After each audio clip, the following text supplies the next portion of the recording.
Welcome to waves media. నవయుగ కవి చక్రవర్తి గుర్రం జాషువా వర్ధంతి సందర్భంగా ప్రభుత్వ చీఫ్ విప్ సీనియర్ శాసనసభ్యులు జీవి ఆంజనేయులు ఆదేశాల మేరకు వినుకొండ టీడీపీ నాయకులు పట్టణంలోని మున్సిపల్ కార్యాలయం వద్ద గల గుర్రం జాషువా కాంస్య విగ్రహానికి పూలమాలలు వేసి ఘన నివాళులు అర్పించారు. ఈ సందర్భంగా నాయకులు మాట్లాడుతూ పేదల అభ్యున్నతకై అక్షర సమరాన్ని సాగించిన గుర్రం జాషువా స్ఫూర్తితో ప్రతి ఒక్కరూ ముందుకు సాగాలని కోరారు. జాషువా రచనలతో సమాజాన్ని జాగృతం చేసిన తీరును వివరించారు. సమాజ శ్రేయస్సు జాషువా చేసిన కృషిని జ్ఞాప్తికి తెచ్చుకొని జోహార్లు అర్పించారు. కార్యక్రమంలో టీడీపీ నాయకులు, అభిమానులు తదితరులు పాల్గొన్నారు. ఈరోజు వినుకొండ పట్టణంలో జాషువా కళాప్రారంగం మున్సిపల్ ఆఫీస్ ఆవరణలో జాషువా గారికి నివాళులర్పించడం, ఈ కార్యక్రమం 54వ వర్ధంతి కార్యక్రమంలో పాల్గొన్నటువంటి తెలుగుదేశం పార్టీ కుటుంబ సభ్యులందరికీ కూడా హృదయపూర్వక నమస్కారాలు తెలియజేస్తూ ఉన్నాం. మనందరి ప్రీతమ నాయకులు జీవి ఆంజనేయులు గారి ఆదేశాల మేరకు ఈ కార్యక్రమం నిర్వహిస్తూ ఉన్నాం.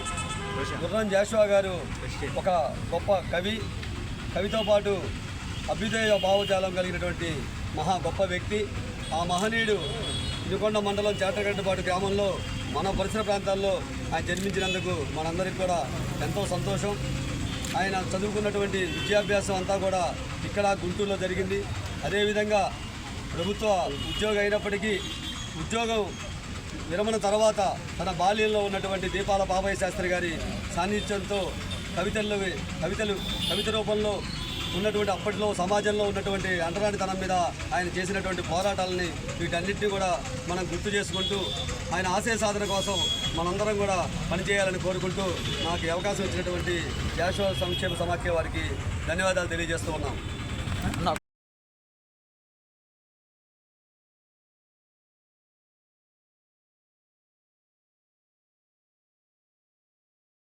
గుర్రం జాషువా గారి యొక్క ఆదర్శాన్ని తీసుకొని సమాజ స్థాపన కోసం నడుంగట్టి రచనలు రాసిన గుర్రం జాషువా గారి నవయుగ కవి చక్రవర్తి, గండపెండర వీరుడు. మరి సమాజమే మరి ఈ సమాజం అని ఒక గుర్తింపు తెచ్చి ప్రజల కోసం అనేక రచనల ద్వారా తనదైన శైలిలో అట్టడుగు బడుగు బలహీన వర్గాల కోసం, అలాగే అంటరానితనం, అస్పృశ్యత, ఆర్థిక అసమానతలను కూడా దృష్టిలో ఉంచుకొని అనేక గొప్ప రచనలు రాసినటువంటి గొప్ప మహావీర కవి చక్రవర్తి గుర్రం జాషువా గారు. వారి యొక్క 54వ వర్ధంతి కార్యక్రమాన్ని ఈరోజు వినుకొండలో